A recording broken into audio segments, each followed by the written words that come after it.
Fill her up. You're listening to the Gas Digital Network.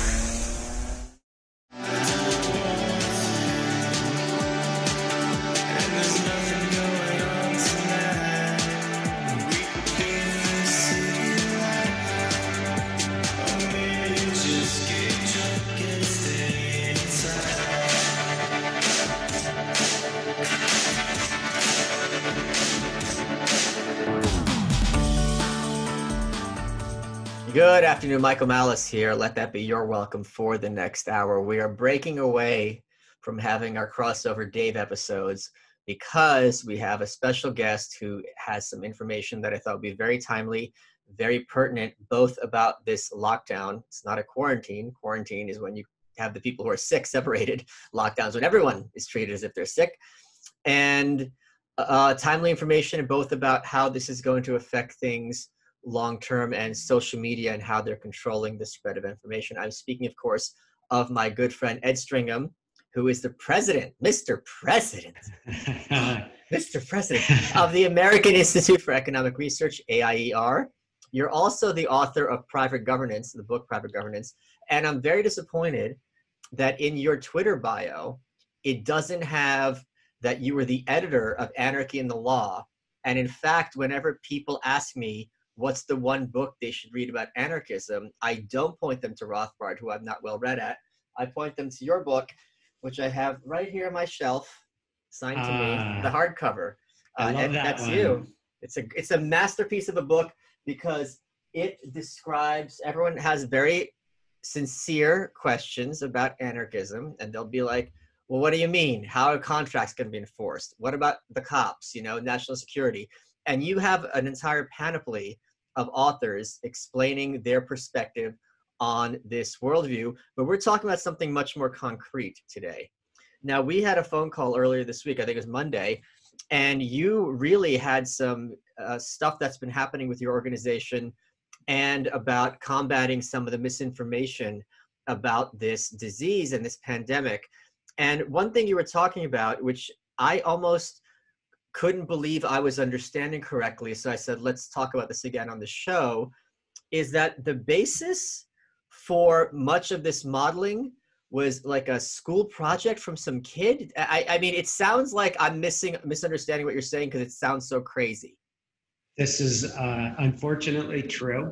So in the last couple of decades, really starting in the 2000s, there was an increase in what's called agent-based modeling. And what you do is you program these little agents, think about them as like little Pac-Mans in a computer, and then you give them different instructions, and they can walk around and they can do various things. And it's a very kind of neat and clever set of ideas, and people were using it to start thinking about the world. Oh, what if agents did this? And then you can program different types of agents into it. So there is a professor, not a professor, there's a scientist, and he studied chemicals and other water going beneath the earth. And so he was modeling how you could think about different chemicals polluting our water streams. His daughter was going to enter a science fair, and she thought of, let's model the possibility of having disease spread through society. So just think about these little Pac-Mans. You've got these individuals, and then she can program in as they walk around on the screen, they interact with somebody else. What's the chance that they're going to pass on a disease? And so she programmed in a simulation of a small school. So just think about this as like a World of Warcraft style big Pac-Man group. There's 10,000 little Pac-Men walking around. Wait, why would Pac-Man be in World of Warcraft? Yeah, you sound like a crazy person. So she entered this into her, high school science fair, and she got third place. And so the father, who works at Sandia Labs, which is one of these big military funded labs. I think it's run by Honeywell. And at that month, somebody came in and said, well, we're trying to think about how we could model the spread of these things. And he said, I'm working on an article with my daughter about this, and let me tell you about it. And so what they found is in this simulation, if the children go to school, children interact with a lot of people, and then if one of them gets the virus, they then go home and spread the virus to the parents and whoever else lives in the town. You can program the different types of agents in this town. And so they said, oh, you know what? If the children don't go to school, nobody spreads the virus. And that was the birth of social distancing. This scholar co-authored a paper with his daughter. They got involved with various groups, including Center for Disease Control. This is a completely untested theory that instead of having people interact, we're going to have people not interact. And so it grew in popularity among various groups. A lot of epidemiologists said, no, this doesn't really make any sense. You can't just stay away from the disease, because how is it going to, what are you going to do? You're just going to stay at home forever. And it turns out this became increasingly common view, not among scholars of medicine, but among modelers. We've got this guy in England as well named Neil Ferguson, and they cite him in each other in their work. And this is a completely new and untested social experiment, not to protect the vulnerable, but to just have people stay at home. One of the co-authors of this work, I've got this document of hers that literally she says this. She said, when I first looked at the family who did this other model, they're called the glasses. When I looked at the data, it was a eureka moment. And I saw how the virus spread so quickly when schools were open and how nobody got it when schools are closed. And so she went from that. She said, well, I looked also at whether we could keep children far enough away from each other on the bus. That wasn't really working. And so the next question is, we looked at, well, can students work from home distance learning? And we said, yeah, they could do that. So therefore, now we have the law of the land is complete lockdown based on this completely crazy computer simulation, which has never been tested or tried before.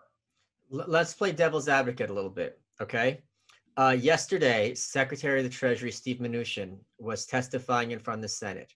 And Sherrod Brown, who is a senator from Ohio, Democratic senator, was saying to him, President Trump wants the country to open and for workers to return to work with no protection. And then he said, Secretary Mnuchin, how many workers have to die for our economy to increase by 0.5 percentage point? What's the number, sir? What's wrong with that kind of thinking? Oh, it's completely confused and... confused or disingenuous? I'll say it's crazy. I'm not sure the motivation, but a part of these people's thinking is, and the modelers never take into account how food gets on our table and how people actually need to work to survive. So right now in South Africa, there are 3-mile-long food lines where people are starving. There are plenty of people throughout the economy just struggling to make ends meet. And so by depriving them of their livelihood, you're actually causing tremendous irreparable harm to these people. So for that comparison to say, oh, we want to increase profits a little bit, and we're going to do so by killing people, is completely the wrong approach. It's irresponsible. It's completely misguided. The models themselves in the glass and glass model, it's a bunch of these little computers, and they could stay at home forever. And the end result of all of this is we don't have a step forward. So originally the idea was, oh, we don't want to have the hospitals overrun. We're going to stay at home for 2 weeks. That's not going to stop the spread of the disease, but it will slow the spread so the hospitals don't get overrun. And it just transformed very rapidly into, oh, we all need to stay at home indefinitely until we find a vaccine. And that's just going to wreak tremendous amount of havoc and lead to way more deaths compared to actually treating this thing medically the way that we have historically. So one question, you're an economist, you teach economics. We were told explicitly and constantly that even under the best case scenario, all the hospitals would be overrun and we would have a shortage of ventilators, meaning it's not possible effectively, or without, maybe it's 98% certainty, whatever the number they use, that this scenario would not come to pass. Thankfully, this scenario did not come to pass. There were no shortage of ventilators. When the guy who runs My Pillow converted his factory to producing masks to make sure that there was enough masks in the country, he was mocked by the corporate press, like how funny that this guy is at the White House producing masks that's going to help people ostensibly prevent the spread of disease. Why are there never any consequences for when these models turn out to be so not in touch with reality? The most famous, quote, scientist on this topic, and I use the word quotes around him, he's a theoretical physicist I mentioned a few minutes ago named Neil Ferguson. And theoretical physics is very interesting, and it studies, Big Bang and a bunch of complicated things, but it has nothing to do with actual measurement of the world and calibration in his specific case. He just became a modeler and said, oh, here's some ways that disease can spread throughout society. And according to my model, if people stay at home, they don't get the disease. It's the same model as the glass and glass model, but it's not ever calibrated. It's never tested against reality. And he literally said in an interview in February, he said, look, if I want to be criticized, I'd rather be criticized for overreacting rather than underreacting. And in normal scientific measurement, you want to have an error maybe go in this way, an error go in this way. And so you're going to have an unbiased error, set of errors. In his case, he has a series of wildly inaccurate predictions. He predicted the bird flu was going to kill 200 million people. It ended up killing a total of 500 people. So I feel bad for those 500 million people, but he's an alarmist, and he is not held accountable to anybody. He just likes to talk about these big numbers. And then he says, oh yeah, if we don't do this, everybody's going to die. If you look at the predictions, there's this one at University of Washington, and I encourage any curious reader to check this out.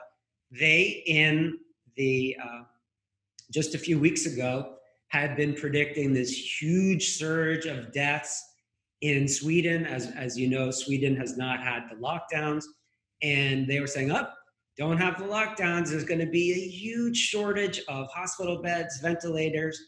And now, this is 3 weeks ago, I have this screenshots saved, but luckily I'll tell you, anybody can get them. And now they said 3 weeks from now, there's going to be this huge problem in Sweden. And now what they've done is they've simply have completely new forecasts on their website about what's going on now in Sweden, completely ignoring the fact that they were off by a magnitude of, 20 times higher prediction than the actual. There's the good news is archive.org, which saves copies of all websites. You could easily just go to that website and see all of their predictions. And actually a couple turned out to be right. But in most cases, it's just pure fiction. The thing that's interesting, so you can even hear what he would say, where he'd say, look, we could understand logically on some level, I'd rather be cautious than not, right? If there's an asymmetry, a life is irreplaceable. So, if we're in the possibility of losing 500 million people as opposed to not, you want to really err on that side of caution. What they're not saying is that if they get it wrong and they're taking measures to preserve 500 million people who would not have died anyway, who there was no real possibility of them even getting sick anyway, the cost isn't, oh shucks, I got it wrong. The cost is economically enormous. And when you have people not able to work, what that means is you have companies not producing medicine, you have people not producing food, you have people doctors not being able to treat those who have serious conditions. They're acting as if these costs are invisible. And that is, as an economist, that must drive you crazy. Oh, it's entirely irresponsible. They don't include any costs in their model. So because they're so focused on, our goal, we've programmed in our goal, do people interact, do they get the disease? Yes or no? They don't even care. Dr. Fauci said, look, I'm only considering the possible amount of lives. I don't consider any other costs whatsoever. That's for other people to decide. So they kind of try and hide behind science from time to time. Neil Ferguson is very, very into that. He says, I'm just telling you what's likely to happen. And then other people need to decide how many people are going to die. But do we really want to assume those numbers of risk? So he's actually being a normative science. He's advocating specific policy. And if he's advocating specific economic policy, he needs to be thinking about all different economic variables. He also, as you mentioned, there's other health costs. There's the mental health costs of severe isolation.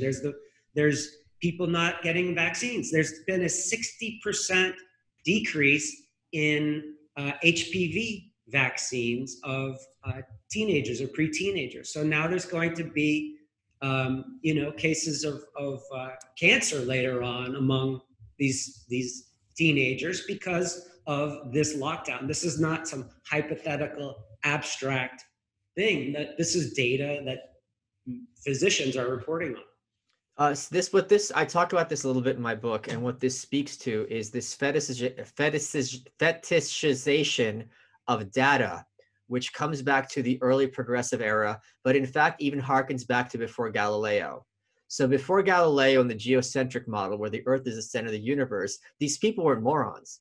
They had extremely sophisticated astronomical models where it's, because you're trying to force the motion of the sun, the planets, the moon, and the stars into different circles with the Earth at the center. The data doesn't match it. So they just kept jiggering the inputs to force the outputs to match. And it was incredibly complicated, incredibly mathematical, very, very intelligent, but it was not based in reality. And we saw that continue in the early 1900s, late 1800s, with this idea of, the scientific management. If we have things measurable and quantifiable, and we have all these numbers, now we could just sit and be human calculators and figure things out and be more efficient. And they're very bright people, and they're using sophisticated mathematics, but there's this expression in business, GIGO, garbage in, garbage out. Just because you have numbers and a smart person does not mean that that person is producing something of value. Exactly. So one of Neil Ferguson's collaborators, she said, the first time I looked at his data, it was a eureka moment for me. I saw that if you keep the schools closed, the data shows that fewer people get the disease. And as an economist, I would say, no, that is not data. You can't program a computer to tell you something under various simulations and then call that data. There's no ever attempt to even match up that data, as in these computer generated numbers, with reality. But if you graph that data, it's going to be a lot more impressive than somebody else who says, well, look, there's flus that come every year. Sometimes the flu kills 30,000 Americans. Sometimes it kills 70,000 Americans. This one might kill more than that, and we're not exactly sure. That's a lot less satisfying than the fake data that says, okay, here's the course of the economy, here's the course of the epidemiology, here's the course of the disease, and we don't live, I'm sorry, in a video game. The world is so much more complex than that. And I'm going to say one more thing. What those models cannot ever account for is that human beings respond to incentives. So those characters in that video game are going to act like they're programmed. Humans do not act that way. So some human beings are going to follow orders. Some are going to, let's suppose I'm an American, we don't have a lockdown here, and I see something happening overseas, I might be proactive about it. Or if I have an older person in my family, I might send her someplace where she's not in an urban area, so she's not having human contact. There are the ability of human beings to behave in response to a crisis are infinite, including creativity in terms of solving it. But if you're having a modeling, they are acting in a binary fashion. It's either touching other people or not, which does not remotely correspond to how even dogs behave. Exactly. We have human agency, we have free will, and they can also program in their model anything that they want. But if someone touches their door handle and somehow gets the coronavirus 19, that's not programmed into the simulation. And so in New York, Cuomo reported that now 2/3 of new hospitalization are coming from people who have been under lockdown. And so what's the point now of being under lockdown if people are still getting the COVID-19? So there's just so much complex things in the world, especially with an airborne virus, that it's just in many cases impossible to prevent the spread of. So you were telling me that there were several videos of yours that had been taken down and had engendered some sort of controversy. You might be one of the least controversial people I know, and certainly in your work, you're not using vulgar language or any kind of provocative kind of conspiracy theory stuff. Everything you talk about is data driven. You've written for the Wall Street Journal, many other outlets. You're not a loon like the host of this show. So can you talk a bit about what these videos contained, and did they give you a reason as to why they were pulled?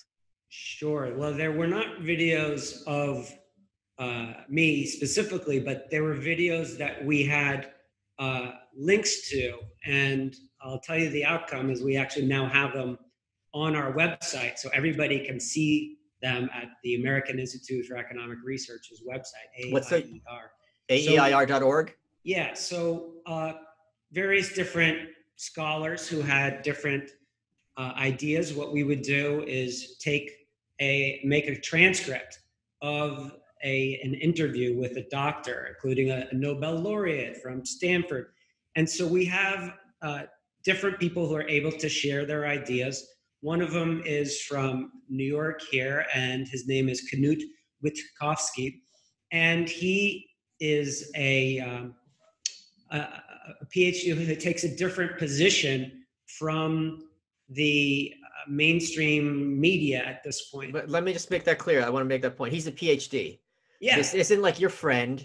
This isn't, someone who random on Twitter who's got an opinion. This guy is a PhD. So by their standards and by pretty much objectively standards, he's not some rando who's got an opinion. He's a very well accomplished guy who worked at Rockefeller University for 20 years. And he just shared the idea that that viruses spread throughout society. We should make every possible effort to protect the vulnerable. In this case, we know that elderly people and people with pre-existing conditions are vulnerable. So protect the vulnerable, that's number one. But other than that, you can't prevent the spread of this disease. Turns out right now that according to serology tests, you can do tests of people's blood, and the state of New York has done that to 15,000 New Yorkers. And in New York City, 20% of New Yorkers have already had coronavirus 19 and they fought it off. You know that because you have antibodies in your blood. The more people who have successfully fought it off, and then they can't get it again. So he said the first thing you want to do is keep schools open. That's what they've done in Sweden and other places. Kids are basically not completely invulnerable, but they're largely invulnerable to the coronavirus 19. And so if the kids get it quickly, they get immunity. For the most part, anybody who's not of a certain age, they're in a pretty good situation. And that after that develops what's called community immunity or social immunity or herd immunity. And Mark Zuckerberg and also now the Google Corporation, YouTube, say if anybody is saying things against social distancing, we're going to censor that from Facebook. And so in this case, we had this article about him. It's getting a lot of views. There were these two other doctors from Bakersfield.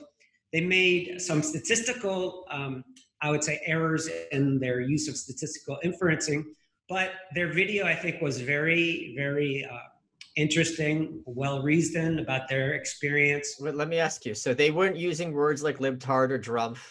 They weren't using emojis. These were academics and medical professionals using data and their analysis of that data to present their perspective, as well as showing receipts as to how they came to their conclusions, correct? Exactly. Okay. And in both cases, we had transcripts of their complete interviews, and now YouTube has censored them. And so did they give you a reason? No, they just say this violates social, whatever website guidelines. Yeah. And so now the good news is, though, we have now taken to hosting them on our own website. So YouTube can censor them, but YouTube can't censor us. And so the New York Post just had an article about us in the weekend edition, pointing out that why are people censoring Knut Wittkowski? Yeah. And he's now available. You can see his work at aier.org. Hey guys, Michael Malice here. Want to tell you about one of my favorite sponsors, Sheath Underwear. If you go to sheathunderwear.com and use code Malice20, it's 20% off. SHEATH underwear.com. What is Sheath Underwear? Okay, they're really cool because they have a dual pouch in the front. They're boxer briefs. The one pouch is for one part of your anatomy. The other is for the upstairs part of the anatomy. The first time that they brought them into the studio, I'm like, what the heck is this? That's right, I said heck. And now they're all I wear. They also have an amazing line of underwear for women. I don't know about that stuff, what you girls, that's women underwear, just you girls can figure it out. This is for the bros. They've also got a 100% money back guarantee off your first pair. If you go to sheathunderwear.com and use code Malice20, you get 20% off. It's like an inverted kangaroo pouch for your Joey that keeps your junk from sticking to your legs. Their words, not mine. I love it. I wear it. Super comfortable. And athletes love it too. Let's get back to the show. Why do you, I mean, as an economist, do you find it disturbing to have an outlet like YouTube be arbiters of what information can be presented to the public? Not even as an economist, just as an academic as well. Oh, yeah, I think it's embarrassing. So, as a scholar, as a professor, there's something called the double blind referee process that we have to go through. And we publish an article in a journal. Two anonymous referees whom I don't know will read my work, give comments to the editor, and then it goes through a process, a vetting process. And it's very, it's a little bit arduous, but it's one that scholars use. The idea that some random employee in Mountain View, California, is going to be deciding the science, not just what's right, but preventing you know anybody from reading Knut Witkowski or hearing his ideas. It's completely embarrassing. It goes against truth. Um, it's awful. The doctors from Bakersfield, California, they had a press release conference, and it was on one of the local news stations.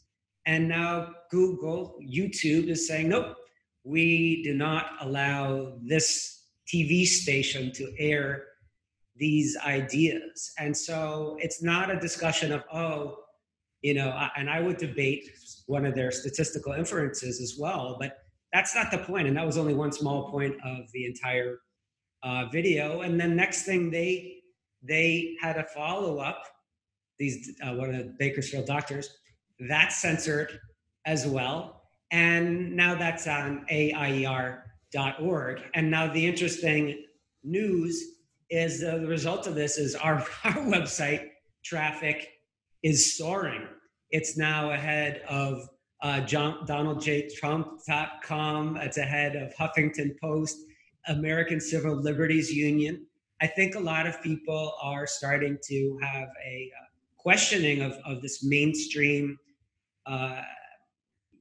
narrative that you're getting from these international health organizations and from CNN and New York Times. The thing is, I would be more amenable to their perspective if their perspective had in fact worked. The virus is still an issue. The lockdown is still an issue. People are still getting sick. People are still dying. So if they had basically a disease and there's a vaccine, and if you don't take the vaccine, everyone dies, and you're making a video that says, don't take this vaccine, it's the mark of the beast, I can see them being like, okay, this is life and death, but what they're making us choose is death or death. Their outcome is not at all some kind of ideal. It's still problematic. And as you point out, in Sweden, Japan, and other countries, different approaches have worked and had disparate outcomes that don't draw necessarily, at the very least, clear conclusions. I mean, this is the issue with data. You have to crunch the numbers and figure out what's happening where and why it's happening in different places. Exactly. So people are studying the data now. It's going to take a while, but one of the things that Bakersfield doctors said is it looks likely that there's a lot of undiagnosed cases and many cases where people don't show symptoms, asymptomatic cases. And if you actually look into that, then there's going to be a lower death rate because more people will have had it. So now we've done this, not me, but the government of New York has looked at these serology tests. And based on their serology test, we have 12.5% of New Yorkers have already gotten it, which means, that's 2.5 million people, if I'm doing my math properly, have already gotten it. Now, 25,000 have died, and that's sad, but that 1% death rate is very different from the set of statistics that you see in the New York Times. Oh, there's been 25,000 New Yorkers who've died, and only 70,000 have recovered. The average person who cannot interpret statistics well says, okay, I'm going to die. There's a 1 in 4 chance that I'm going to die. And it drives people into hysteria. So the idea that scientists are not even allowed to be talking about different ideas, and the Google Corporation, Alphabet, YouTube is going to be deciding which ones are going to be aired is just embarrassing. Yeah, I'm actually heartened Last week I was in Williamsburg, and there's a very young neighborhood, not particularly, this is in Alex Jones country, to say the least. And half the people weren't even bothering wearing masks. I think there is, even if there's not informed opposition, there is a growing understanding where at a certain point, if this virus was as lethal as everyone says, we would know someone who had it and died from it. One example, a very horrific example, which we can use as a parallel, is Pol Pot, right, in Cambodia, where he murdered, I think, a quarter of the population in a few years. And if you go to Cambodia now, any tourist will tell you, every person you meet has had someone who was affected by this genocide. Everyone. But now it's like, okay, a friend of a friend, whatever, had their mom go to the hospital. Even anecdotally, you understand the numbers aren't matching up to what we're being told. Exactly. So I know plenty of people who have had and recovered. Right. Oh, that's true. I know people who have had and recovered. Yeah. I'm very happy about that. In Chelsea, Massachusetts, the serology test, the blood tests, find that upwards of 40% of people in Chelsea, Massachusetts have already had it and recovered from it. The way a virus works is it's alive, but it's not able to live on its own, and it has to get into someone else's body, the host. And if your body can successfully fight it off, you're done. And so all those people in Chelsea should be walking around very happy. And instead, Chelsea, Massachusetts, like many other jurisdictions, is mandating masks. Masks, N95 hospital masks can prevent one from getting the disease. But if someone has had the disease and they fought it off, they can't give it to anybody else. So that those 40% of the people should not be wearing masks. That's pointless. And then the other flip side is they can't get it again. And also the other thing is masks don't prevent an individual from getting the disease, but people think that it does. So they wrap themselves in Kleenex and walk around as if this is going to help them. So there's this very poor understanding of the germ theory of disease. And I'm glad that your neighbors in Williamsburg are starting to smarten up and say, oh, actually, this is not this pandemic that everybody was predicting. Now, obviously, many people have died, and that's sad, more than an average flu season, but not much more. And really, I would say the big problem is the massive economic destruction and destruction to human relationships and health that this set of lockdown is imposing on society. Yeah, I'm just thinking about, I don't think we've ever had, or maybe World War II, where you have entire sectors of industries just being closed down, like no restaurants, all those servers, all those chefs, sit on your hands. So let me ask you an easy question, but it's a question that needs to be asked. Why can't everyone just sit home and the government just give them those checks every so often to tide them over until this is done? What's the problem there? So there is this many people out there who don't understand the first thing about economics, and they think it's just the government can just do things and will have things.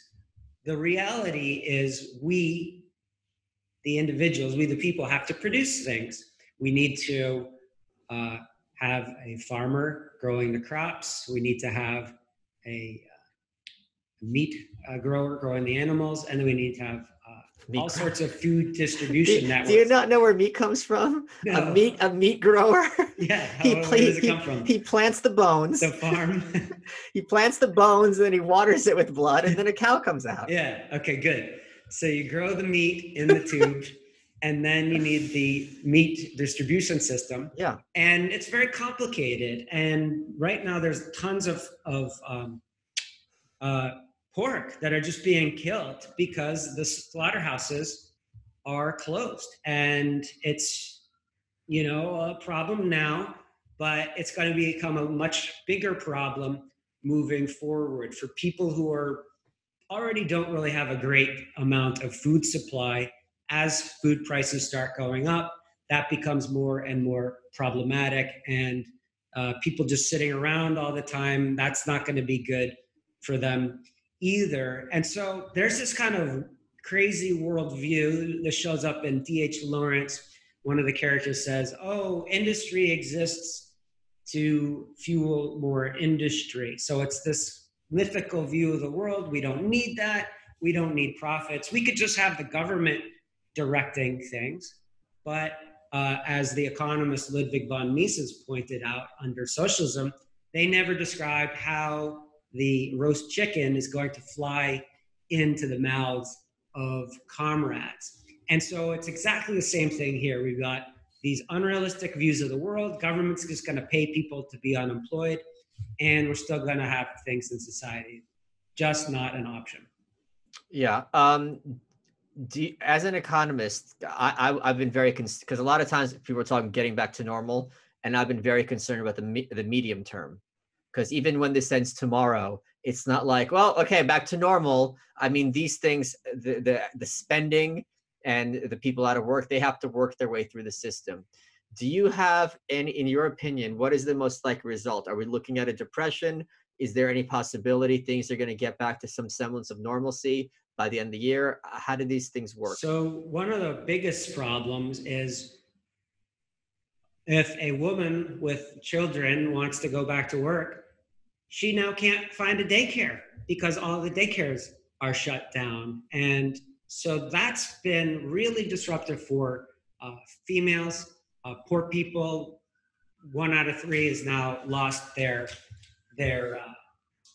jobs. And so it's not that hard for me to sit around at my house, but it is very hard for someone without extra money sitting around at their house. So I do think that's a big problem. Part of the CARES Act, which I think is very problematic, is the fact that they're paying certain workers more money than they were getting paid when they were working. And so some of the restaurants and various groups want to get these people back on payroll, and they can't. Part of these forgivable loans say to a restaurant, if you get people back on payroll, and I forget the percentage, but you have to spend most of your loan on payroll, it will forgive the loan.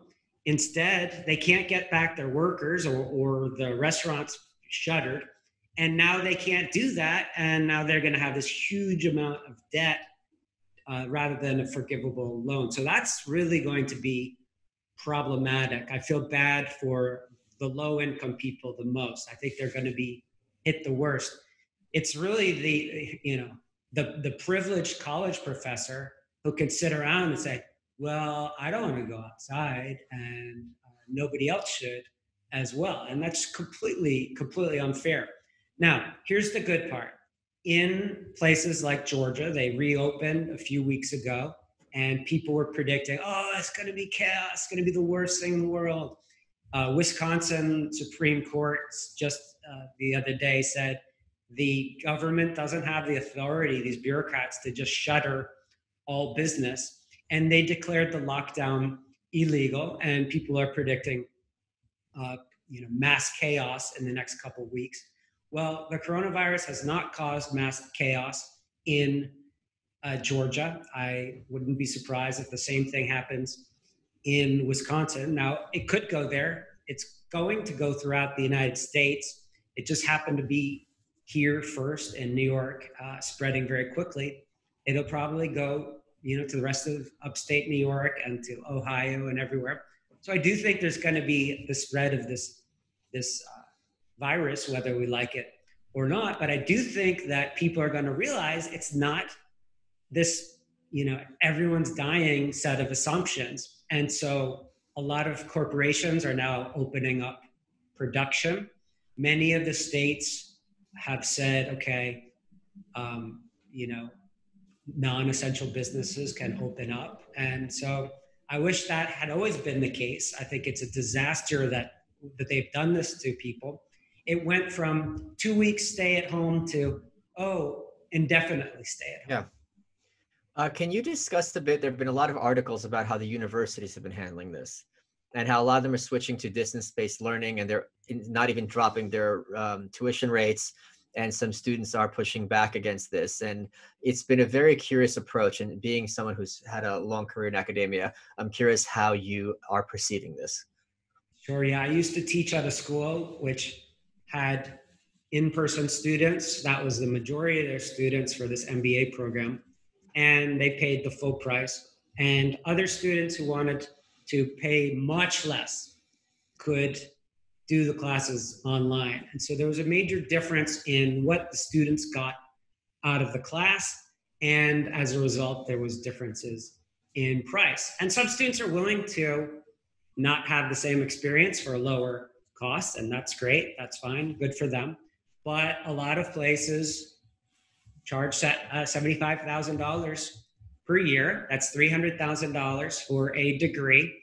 And they're now even toying with the idea that they're going to have this semesters be half as long.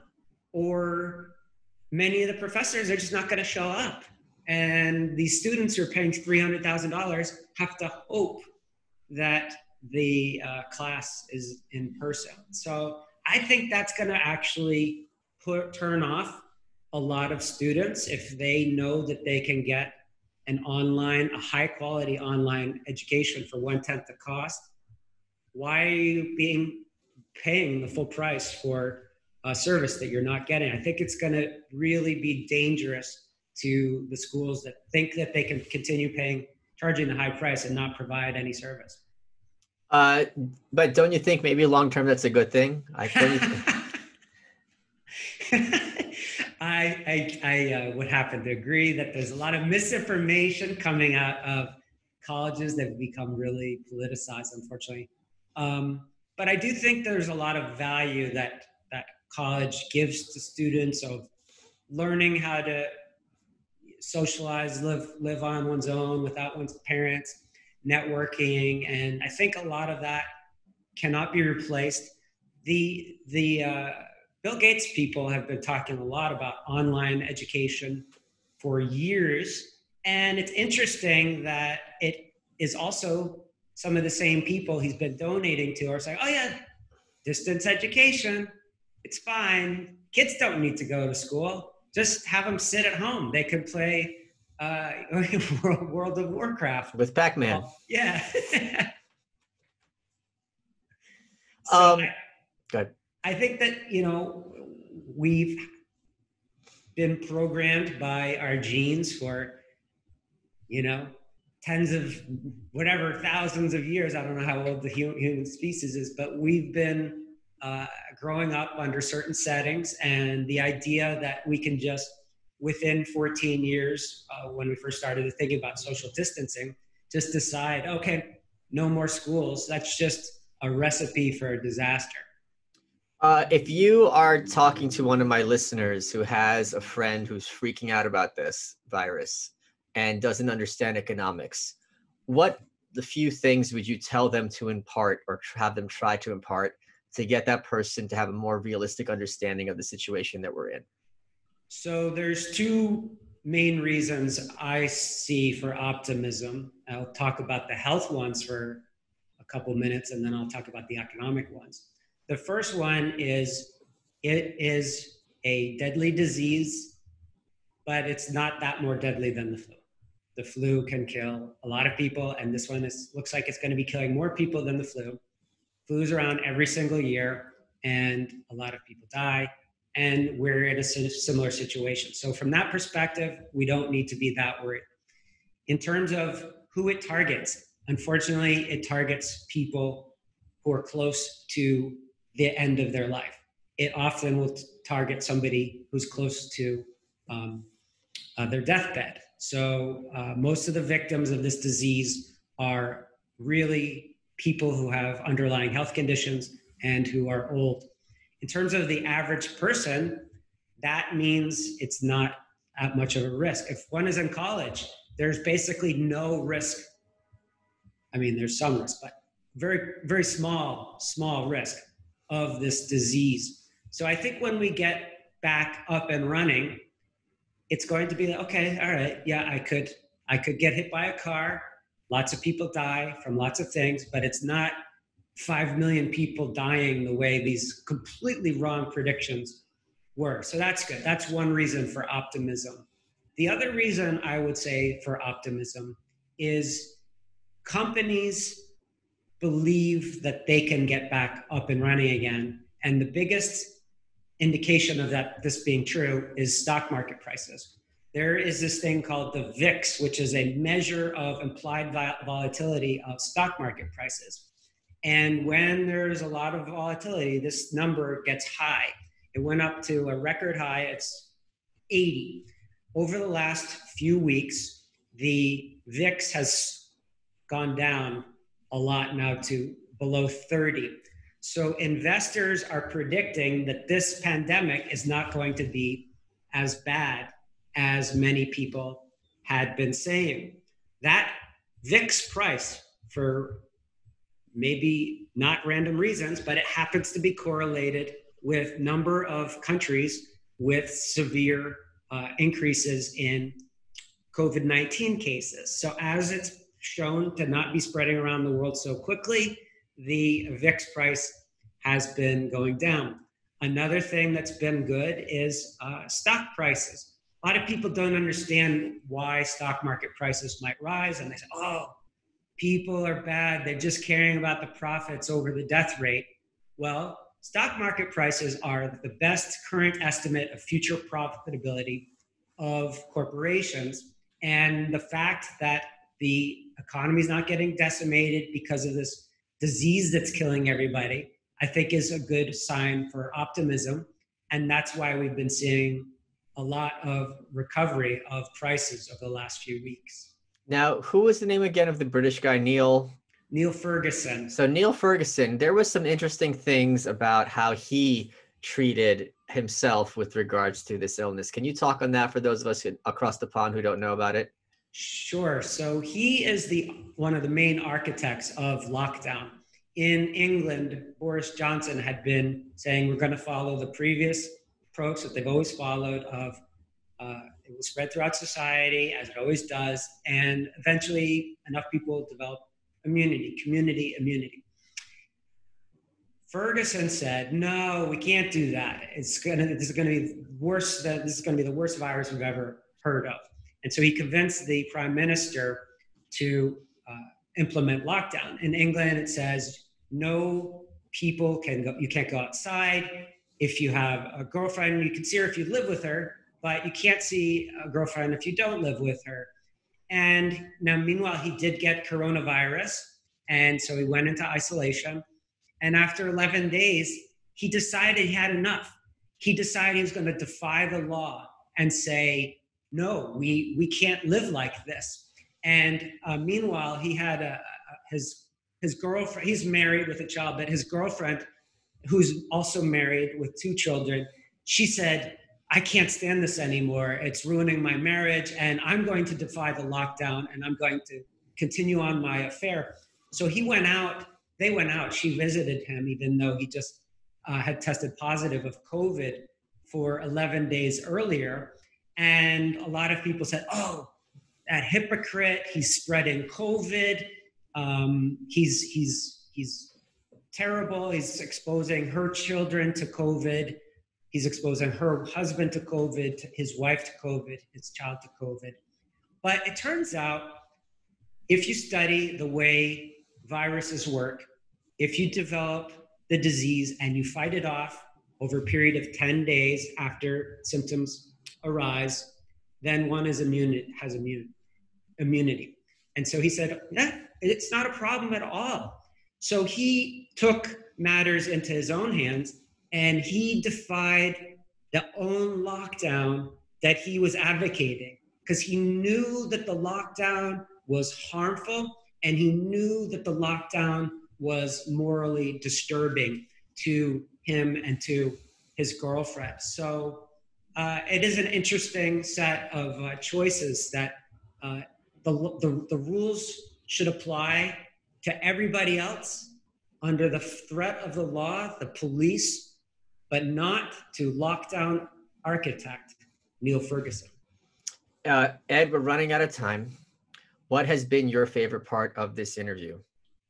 Oh, I'm just always happy to see you and to learn about how meat is grown in tubes and then distributed to the grocery stores from you. I learned a lot. You are welcome.